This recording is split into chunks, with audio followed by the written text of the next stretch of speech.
Asthma శ్వాసకోశ వ్యాధులు ఉన్న వారి పట్ల సంజీవనిగా భావించేటువంటి చేప ప్రసాదాన్ని తీసుకోవడానికి ఇప్పటికే దేశ నలుమూలల నుంచి కూడా భారీ ఎత్తున భక్తులైతే నాంపల్లి ఎగ్జిబిషన్ గ్రౌండ్ కి తరలి వస్తున్నారు. ఇప్పటి వరకు 25,000కు పైగానే అయితే భక్తులంతా కూడా ఈ ప్రసాదం తీసుకోవడానికి అయితే దేశంలోని వివిధ రాష్ట్రాల నుంచి అటు మహారాష్ట్ర, కర్ణాటక, ఉత్తరప్రదేశ్, ఢిల్లీ, ఒడిశా వంటి ప్రాంతాల నుంచి కూడా భారీ ఎత్తున తరలి వస్తున్నారు. అయితే ఈసారి రాత్రి వేళల్లో అయితే మృగశిర కార్తె గడియలు రావడంతో కూడా ఈ రోజు రాత్రి 9 గంటలకైతే ప్రసాద పంపిణీ అనేది ప్రారంభమవుతుందని బత్తిని సోదరులు అయితే చెప్తూ ఉన్నారు. ఈ నేపథ్యంలోనే వచ్చినటువంటి భక్తులకు ఎటువంటి ఇబ్బందులు కలగకుండా అయితే అన్ని ఏర్పాట్లను ఇక్కడ అధికారులు చేశారు. భారీగా పోలీసు బందోబస్తును అయితే ఏర్పాటు చేశారు.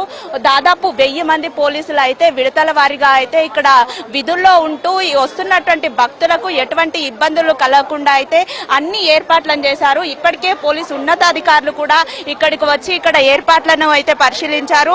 హైదరాబాద్ సిపి సజ్జనార్ కూడా ఇక్కడికి వచ్చి ఇక్కడ ఏర్పాట్లను అన్నింటినీ అయితే పరిశీలించారు. అయితే ఈసారి రాత్రి సమయంలో చేప ప్రసాదం ఉంది కాబట్టి కట్టుదిట్టమైనటువంటి భద్రత చేశామని కూడా సిపి తెలిపారు. అయితే